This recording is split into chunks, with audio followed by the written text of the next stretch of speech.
Right, we're live at 5. We're early. Let's just center the camera. Boom. Right. Yep, we are. Are we live? We're live.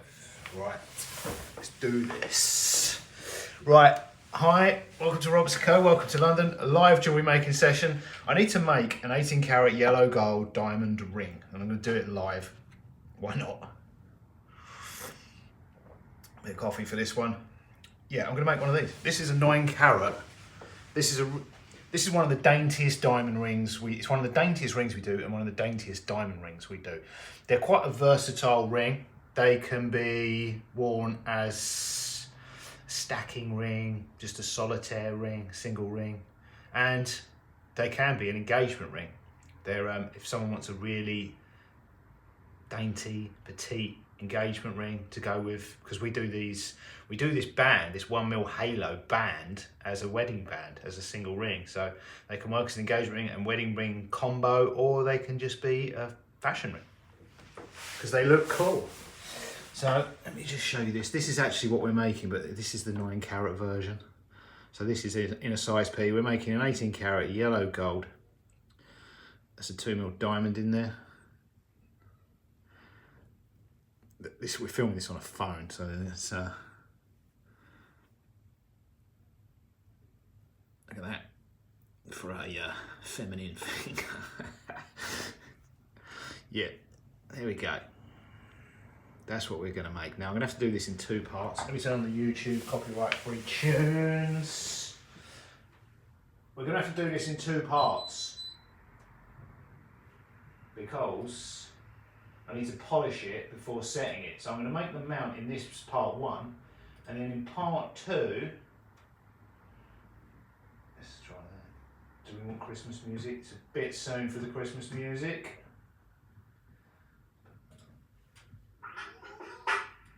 Should have lined that up beforehand. Let me show you quickly. These are the 18 karat gold rings that we made in yesterday's live stream. If you watched yesterday's live stream, these are 18 karat 2x1mm court wedding bands. Quick update from the process. They're pre-polished now, so that's what we made in yesterday's live stream. 6 18 karat yellow gold 2x1mm quartz. So they are ready to go for hallmarking, but we still need to make some more. We still need to make some more 18 karat wedding rings for that collection before they go. So what I'm going to do in this part 1 is make the mount. So I've got the wire, 18 karat yellow gold wire here for the ring shank, and then I've got some tubing or chenille, as it's called, for the setting, to make a bezel setting. We're going to form that, solder it together, but then it will need cleaning and polishing, which will probably take about an hour. So I'm going to do this. There'll be a gap. And then the next live stream, which I'll make later this evening, will be me setting the diamond in the shank we've made.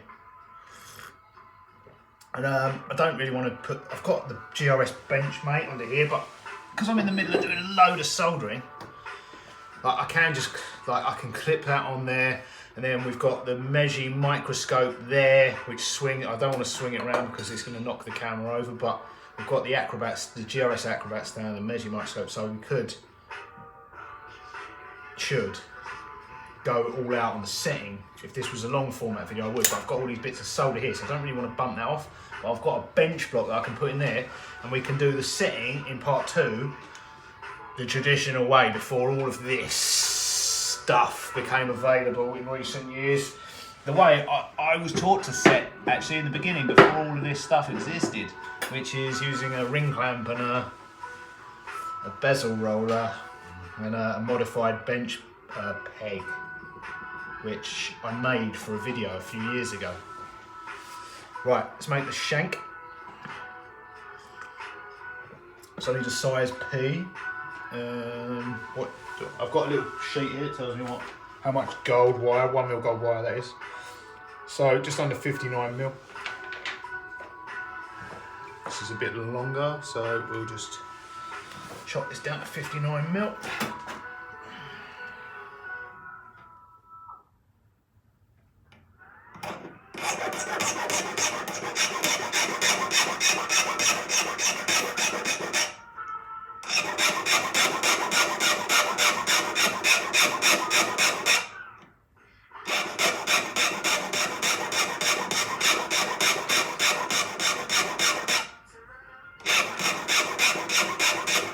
think there is a video on the channel from years ago. It was one of the first videos I made of me making one of these. Because we've been making these for years. I think I made a 9-carat one from memory. Yeah. They're quite popular.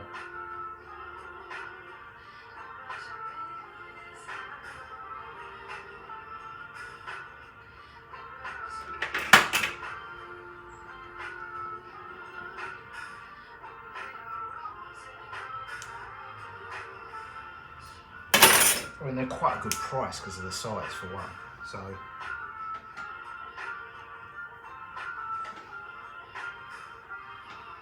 I should really put the price up because the price has been the price for a long time.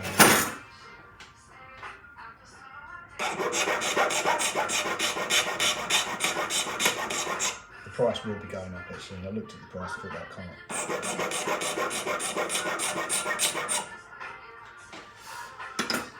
I think this is only like 160 quid or something,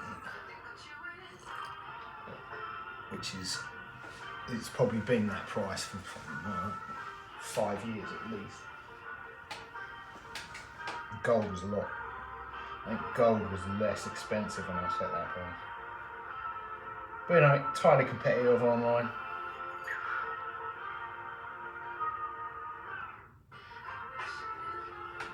As much as I need loads more money, it also needs to be relatively affordable. You know, don't have the. It's just good to be affordable, isn't it? But then there's a fine line between being affordable and being perceived as cheap. You know, some people want to spend a lot of money. But then I think the kudos that comes from, you know, it fulfills itself. You know, if you've got Bond Street rents to pay, you have to. This would be £1,000. This would be £1,600, wouldn't it? On Bond Street. And we'd have less money because the rent rates would be killing us.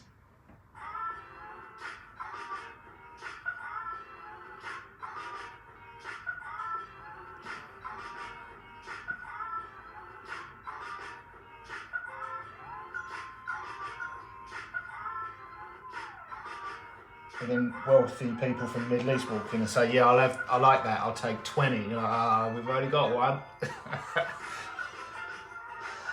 You've only made one. Right now, don't worry, I want 20.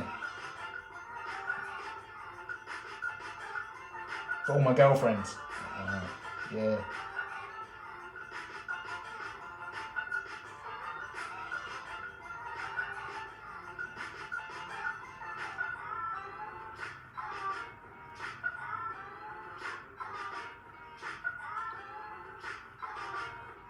That happens, by the way. That's not a story I just made up. Things like that happen.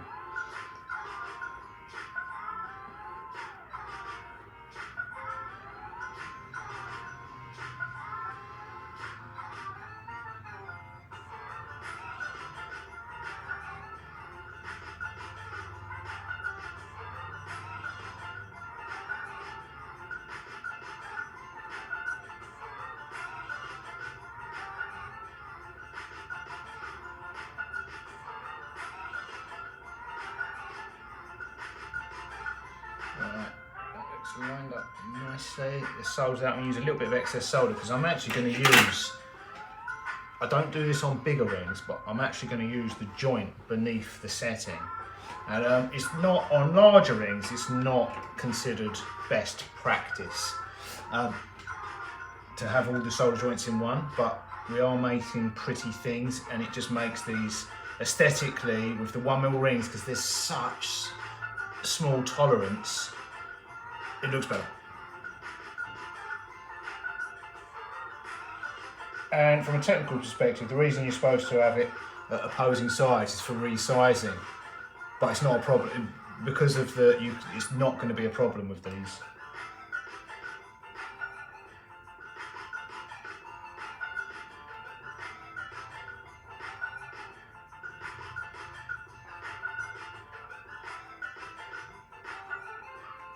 But there again, some people, don't know, there'd be an argument for it. There's an argument for having it under the setting, even on the biggest ones, because, you know, it's just tidier. There's quite a lot of solder. I think I'm going to go with it.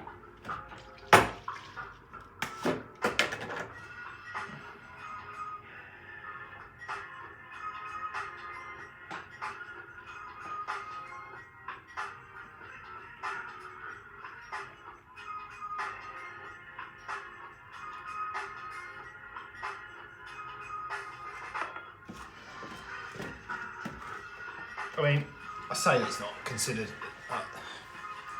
If people are working with castings, like cast settings and cast mounts, then all the settings, all the solder joints around the setting, there is no shank joint, unless they've had to size it. If they've got away without, if they've got a shank that's the right size for those up. You do you.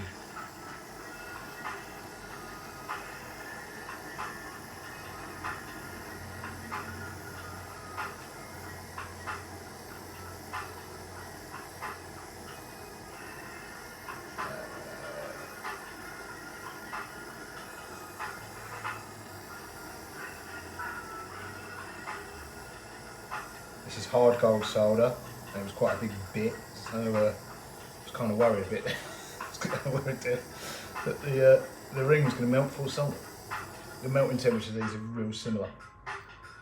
Right, it's quite a lot of solder on there. Let's put that in the pickle.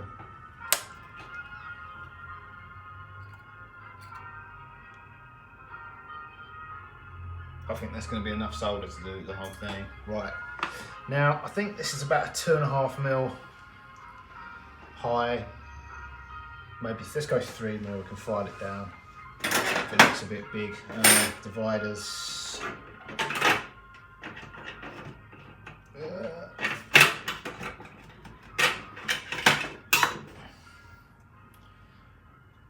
These are slightly rusty.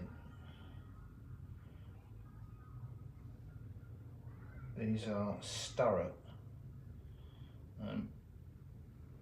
This is what all the setters say are the best, so I got them. Round leg dividers. I don't know why they prefer the round leg ones.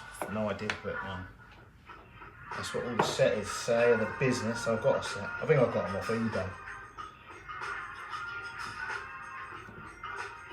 So they might not even be real, but you know.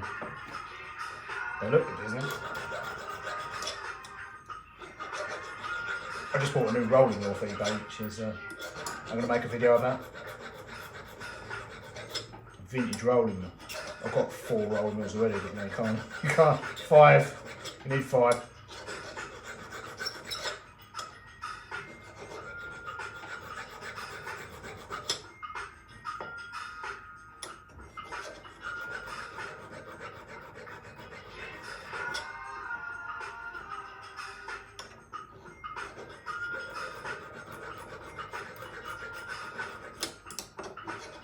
These V-blocks are really handy, I like them. I prefer these V-blocks for doing jobs like this than the actual proper chenier cutters.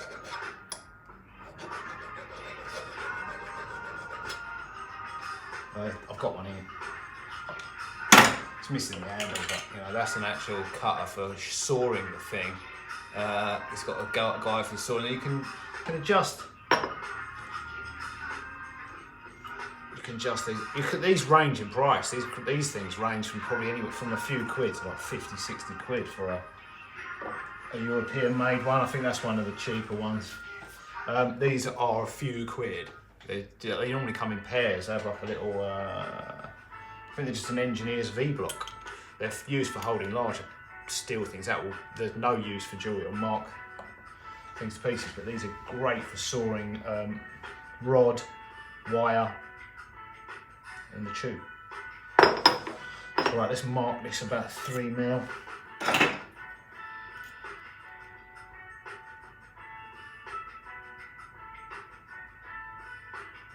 I'm going to go just under 3mm.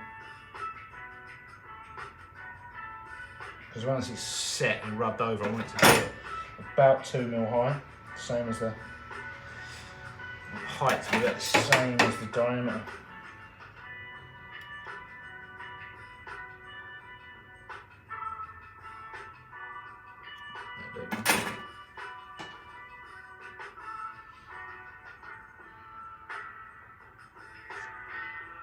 That looks a bit nice.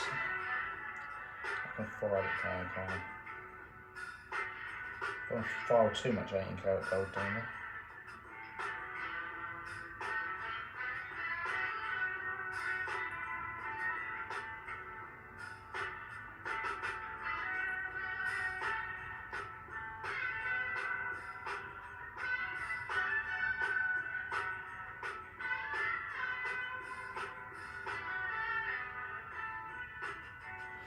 Right, there we go. Right, let's saw that off. I've got an 8/0 saw blade in the saw frame at the moment, so that's going to do. Could probably, actually, I might go. It's hard to go in a, it's not going to be as straight with an 8/0 in there as it is. I was using that to run through solder joints. Let's find a thicker blade. This would probably be a 2/0 or 3/0.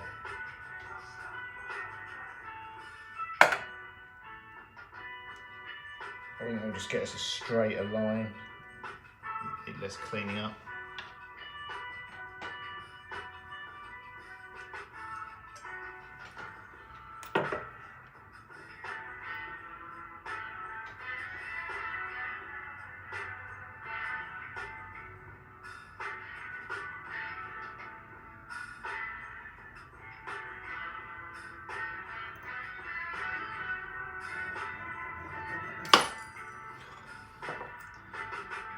Didn't break it, pulled out. I'm having some issues with this. This is a new saw, a relatively new saw.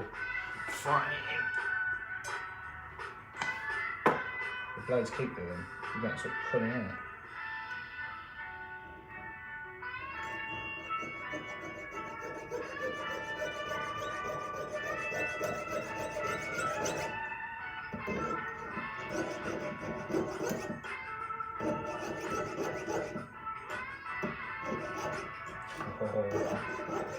Maybe I should have gone with the 8/0.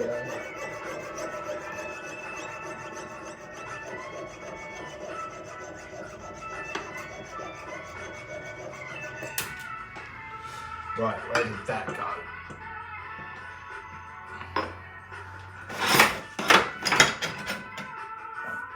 Pull the light down. It's here somewhere.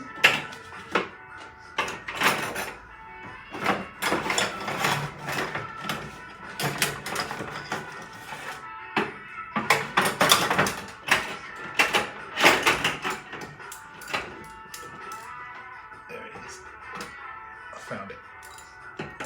Right. There's loads of pliers in here. It's under the. There's a plier rack there which you can't see. Right. Let me put that back up there and give you a close up of this little tube setting. And then put the light back down. So there we go. There's a piece of 18 karat tube. I think this is like 2.6mm outside diameter and about 1 point. I think it's a 0.4mm thickness tube, so about 1.8 inside diameter. I'm going to put a 2mm diamond in it. Tiny. Look at those hard working hands. Ooh.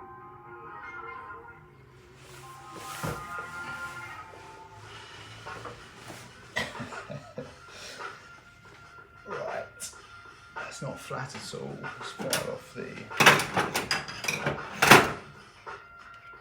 off the burrs, but we use the flat edge.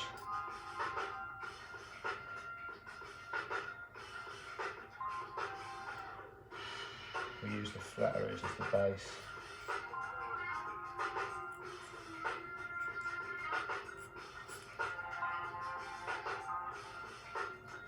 Hopefully that gold ring's clean. I'm going to size the ring, show you how we do that. Looks better. Right, let's get the ring out of the pickle.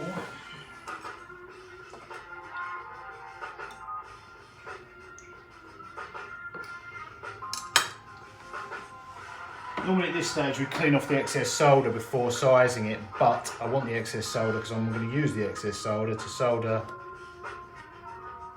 the tube setting to the shank. I might clean off the inside a little bit, just a little bit.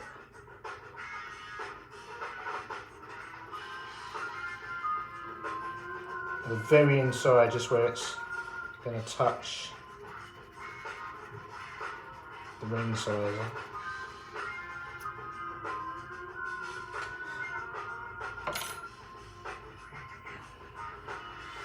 Right. Triplet, mallet, and then I've got a ring sizer in here today.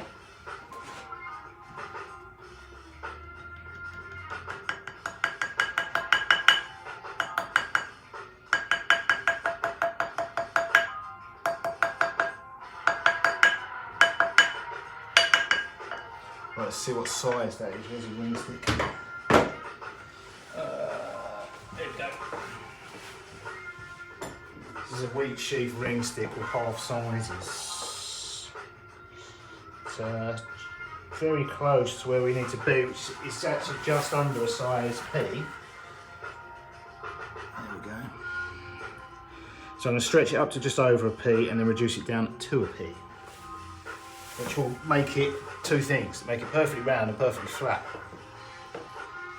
So let's put that down here.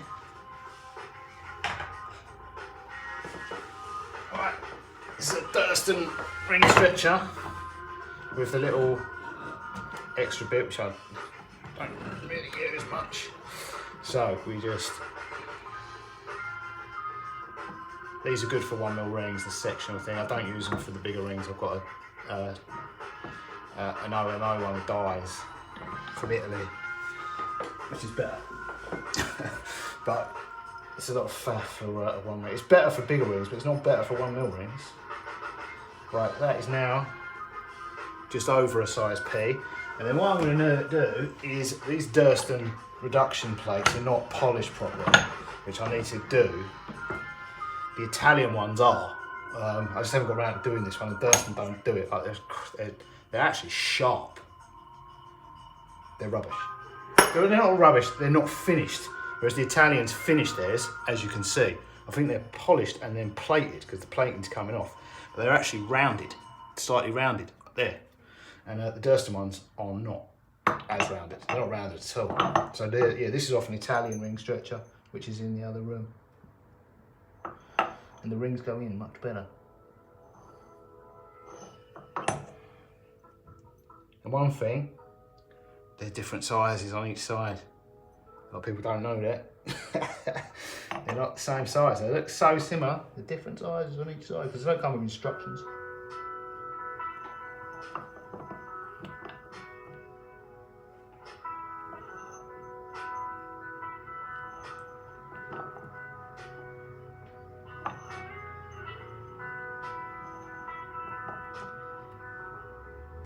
Yeah, doing these 1mm halos, that polished edge on these Italian ones makes a difference. Makes a big difference. Probably wouldn't matter so much on larger rings because you're not really, the rings can be sticking out quite a bit and it still works. With these, you can really damage them if you get it on the sharp edges of that. There's somewhere. I'm going to stick it in the barrel at some point or something like that. I might stick it in the barrel of some ceramic or something. It looks like it's, the Durston one, funny enough, looks like it's made out of a better quality metal. Like it looks like it's a better quality steel. And there is a sort of, it's more of a chamfer than a bevel, whereas these are sort of rounded. Maybe it's just because of the hardness of the metal, I don't know.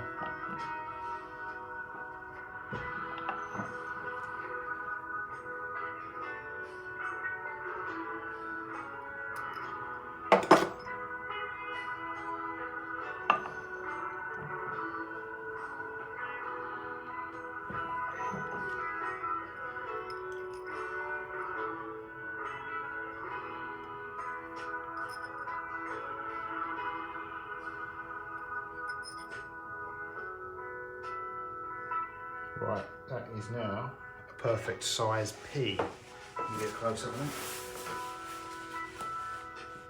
it. Yeah, bang on the line, boom. See the excess solder right next to the P, that's what we're going to use to solder the setting up. Which I'm going to do now.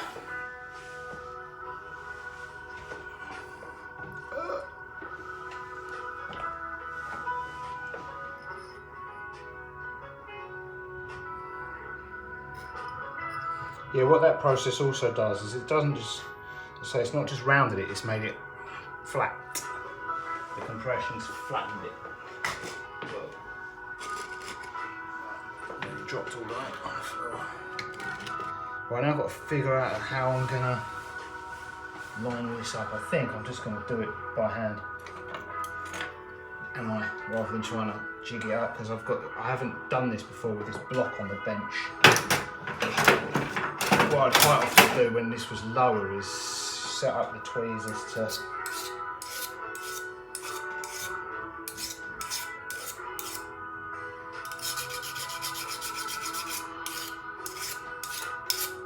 just clean off these reverse action tweezers so we get a good grip on the ring. It doesn't start moving while we're trying to do this.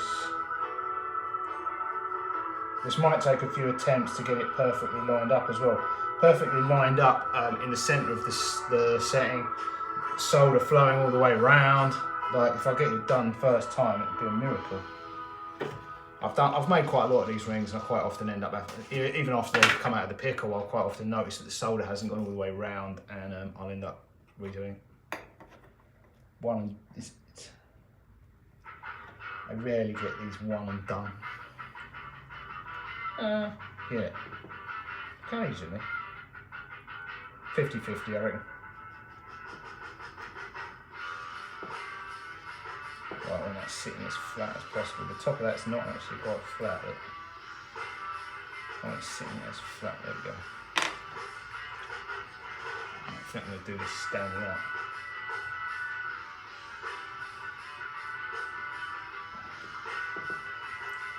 Rammer.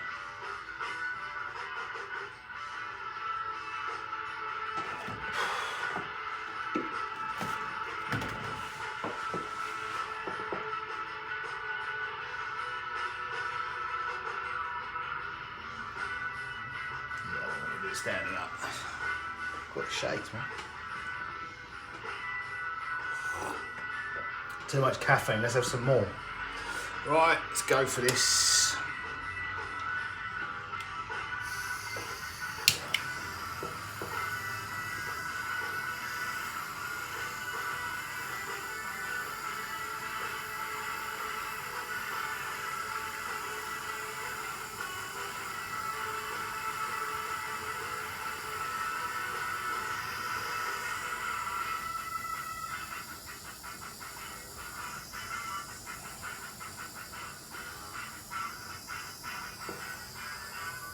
Right, I think that's soldered on one side.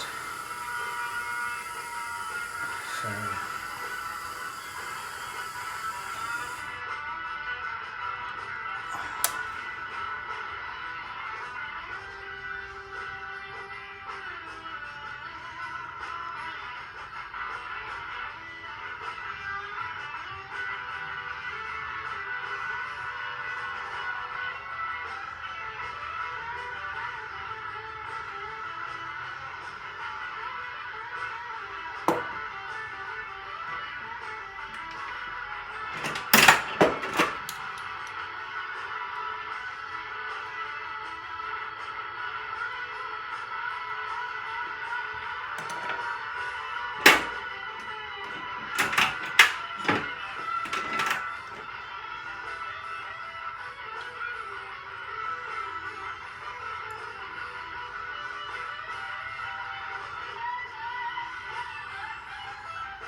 I don't think it's quite centred.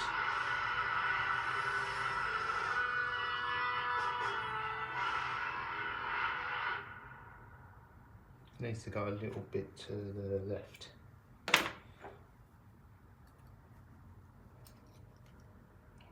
isn't it?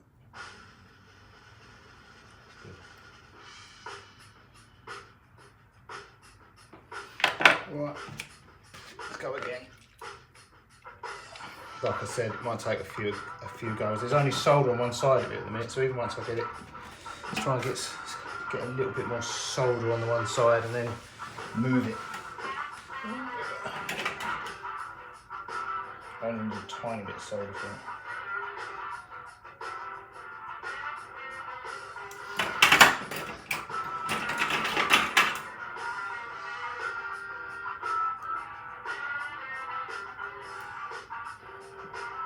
Right, I'm going to use a little bit of, I'm going to use a piece of blue pivot steel to pick up the solder and place it exactly where I want it. So we can use this for pinpoint accuracy of that tiny little piece of solder.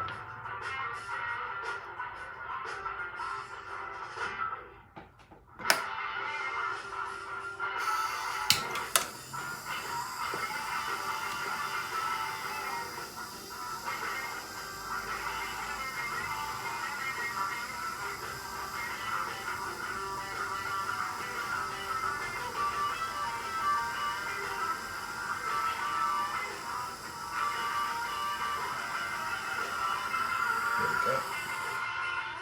It took a lot of heat.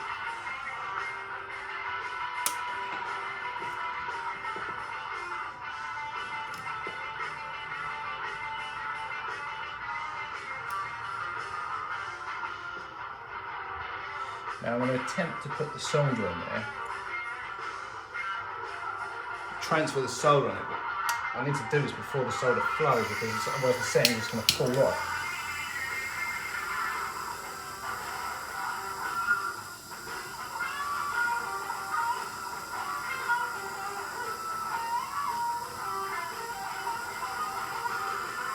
There we go, it's on there.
Right, I think that is done. So there's a lot of cleaning up.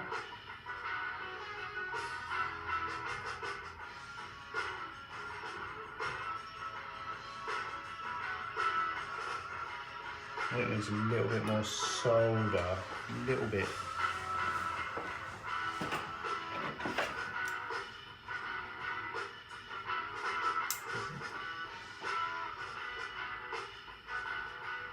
So now I'm going to clean it up and then I'm going to pickle it and then I'll give you a little close up. It's still hot.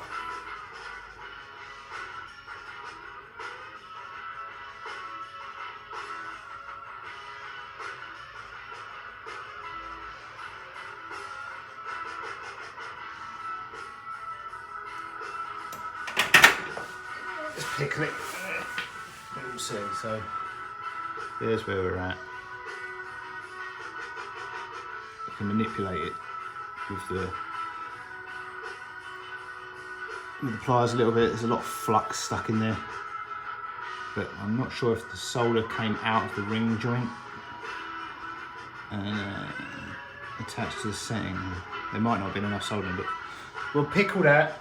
That'll be part 1.